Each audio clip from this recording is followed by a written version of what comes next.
Hello बच्चों। चलिए प्रश्न को समझते हैं।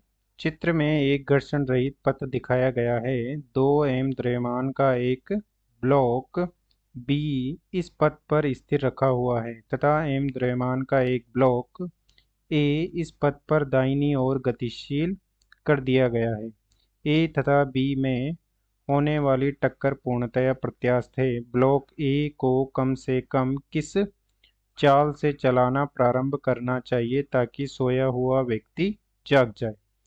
हमें बताना है कि ए को किस चाल से चलाया जाए ताकि ये बी से टक्कर करके बी को इस व्यक्ति तक पहुंचा दे ताकि यह व्यक्ति जग जाए।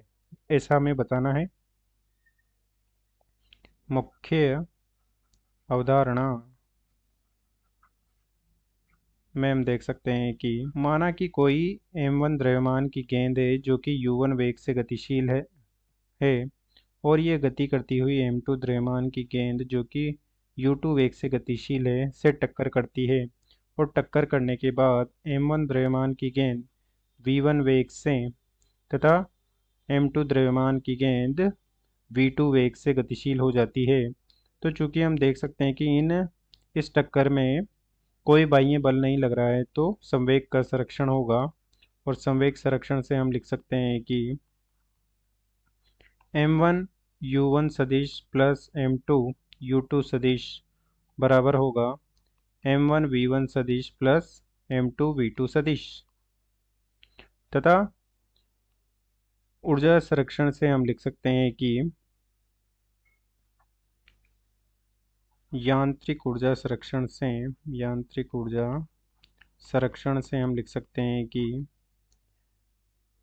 गतिज ऊर्जा में परिवर्तन बराबर होता है स्थितिज ऊर्जा में परिवर्तन का ऋणात्मक मान के बराबर।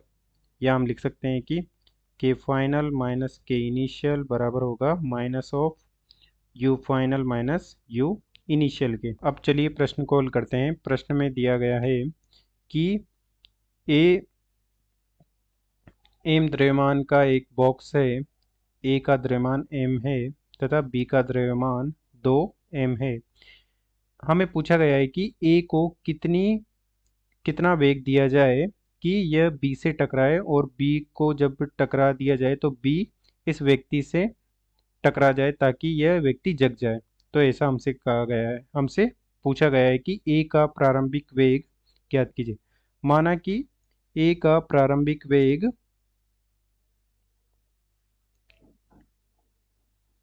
u है और ये u हमें ज्ञात करना है।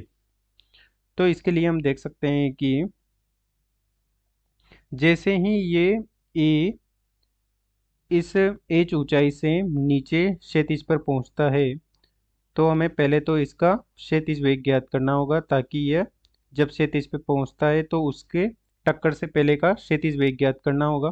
फिर उसके बाद में b से टक्कर करेगा और b से टक्कर करने के बाद b के टक्कर के बाद का वेग ज्ञात करना होगा जिससे कि ये व्यक्ति जग जाए और इतना वेग दिया जाए b को ताकि ये b यहाँ तक पहुँच जाए। तो ये हमें ज्ञात करना है। तो सबसे पहले तो हम ज्ञात करेंगे कि h ऊंचाई से जब वो क्षैतिज पर पहुँचता है तो उसका वेग कितना हो जाता है। तो उसके लिए हम ऊर्जा संरक्षण से हम लिखेंगे कि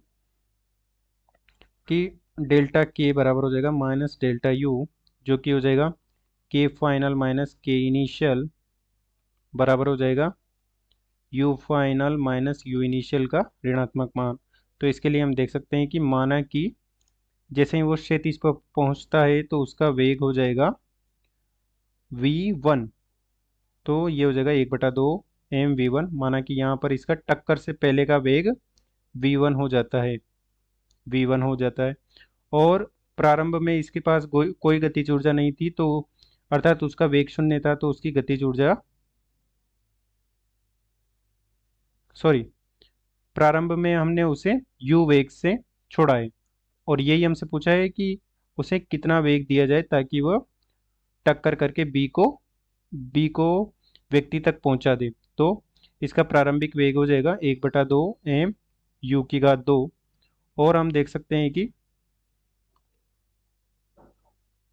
माइनस हो जाएगा m द्रव्यमान का mg चूंकि यह एच ऊंचाई से क्षैतिज पर पहुंच रहा है तो उसकी स्थितिज ऊर्जा शून्य हो जाएगी, तथा ये हो जाएगा माइनस एच ऊंचाई पर था तो ये हो जाएगा एम जी एच।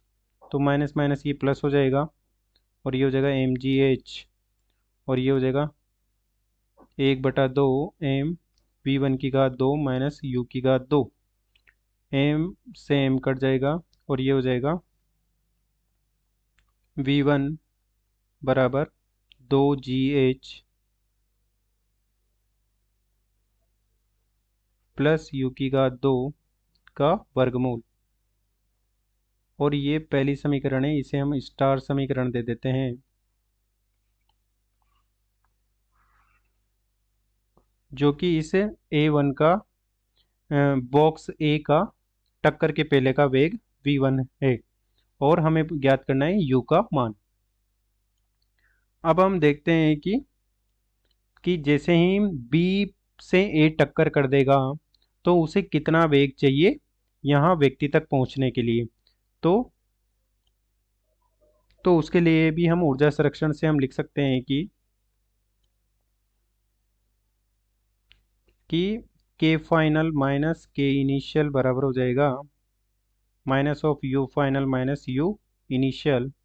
तो इसके लिए हम देख सकते हैं कि जैसे ही ऊपर पहुंच जाएगा, यहाँ पर पहुंच जाएगा तो इसका वेग शून्य हो जाएगा। तो यहाँ हम लिख सकते हैं 1/2 बी का द्रव्यमान है 2 m, और वहाँ पर पहुंचने पर मतलब कि यहाँ पर पहुंच पहुंच व्यक्ति को व्यक्ति तक पहुंच जाएगा तो व्यक्ति जग जाएगा, अर्थात वहाँ पर जाकर उसका वेग शून्य हो जाएगा, अर्थात उसकी फाइनल गतिज ऊर्जा 0 हो जाएगी।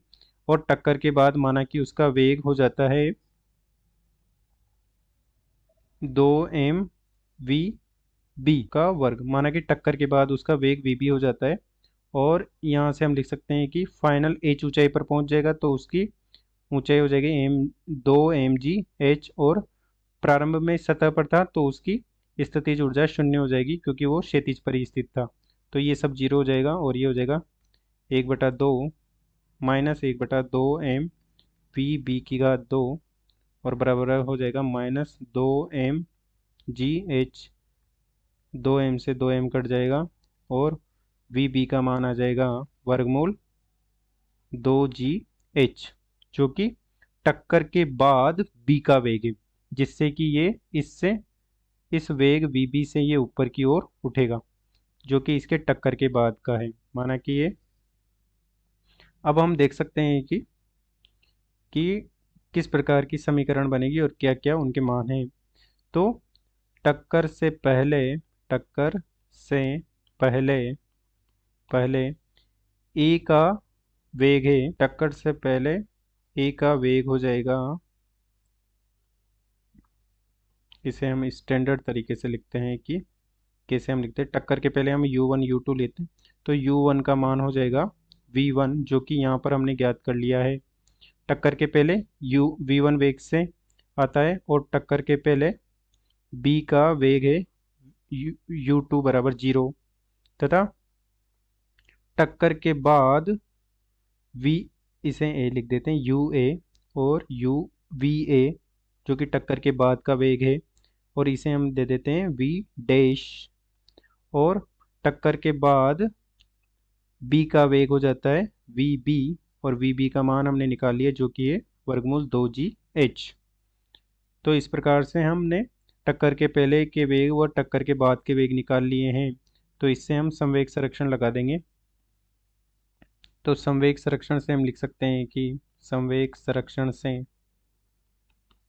हम लिख सकते हैं कि m1 जो कि ए का द्रव्यमान है वो v1 वेग से टक्कर के पहले उसका वेग है, और 2m द्रव्यमान जो कि स्थिर अवस्था में है और टक्कर के बाद m द्रव्यमान का वेग हो जाता है v डैश, और 2m द्रव्यमान का वेग हो जाता है vb, और vb का मान हमने ज्ञात कर लिया है जो कि है वर्गमूल 2GH।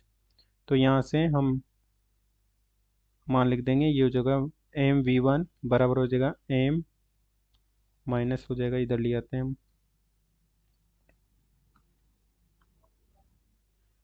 mv डैश बराबर हो जाएगा 2m वर्गमूल 2GH, और ये हो जाएगा v1 माइनस v डैश बराबर हो जाएगा 2m वर्गमूल 2GH, एम से एम कट जाएगा, सॉरी।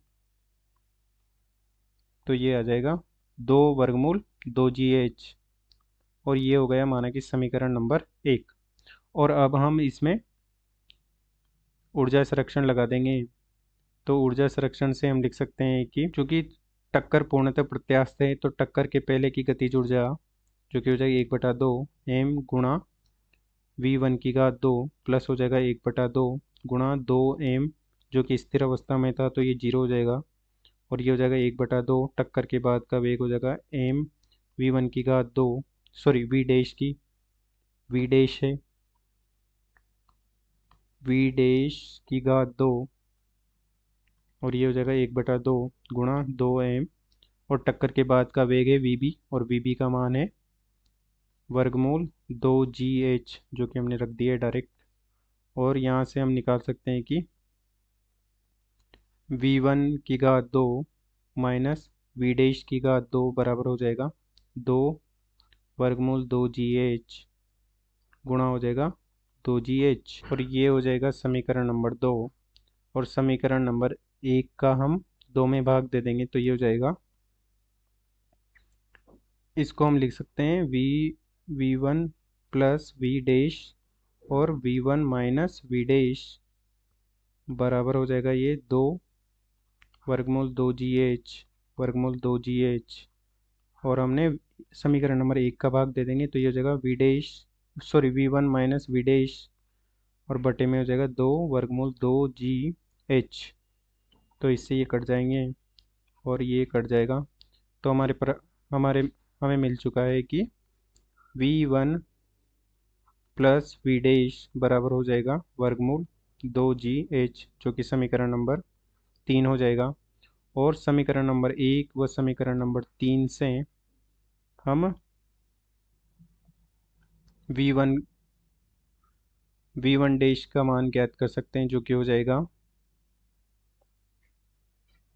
v1 बराबर हो जाएगा, दोनों समीकरणों को जोड़ देंगे तो ये हो जाएगा 3/2 वर्गमूल 2GH, जो कि v1 का मान है। और ये इसे हम लिख देते हैं, v1 का मान हमने ज्ञात कर लिया, जो कि 3/2 वर्गमूल 2GH। और स्टार समीकरण में हमने लिखा था कि v1 बराबर है वर्गमूल 2GH प्लस u का वर्ग। तो यहाँ से हम लिख सकते हैं कि सॉरी ये 3/2, तो यहाँ से हम लिख देंगे कि 3/2 वर्गमूल 2GH बराबर हो जाएगा वर्गमूल 2GH प्लस u, और ये हो जाएगा 9/4 गुणा 2GH बराबर हो जाएगा 2GH प्लस u की घात 2, और ये हो जाएगा u की घात 2 बराबर 5/4 2GH, जो कि हो जाएगा u बराबर 2.5 GH का वर्गमूल, जो कि ब्लॉक ए को दी गई प्रारंभिक वेग है। ब्लॉक ए को दिया गया न्यूनतम प्रारंभिक वेग है, जो कि हमें ज्ञात करना था। अतः दिए गए प्रश्न को हमने हल कर दिया है। आशा करते हैं आपको समझ में आया होगा। धन्यवाद।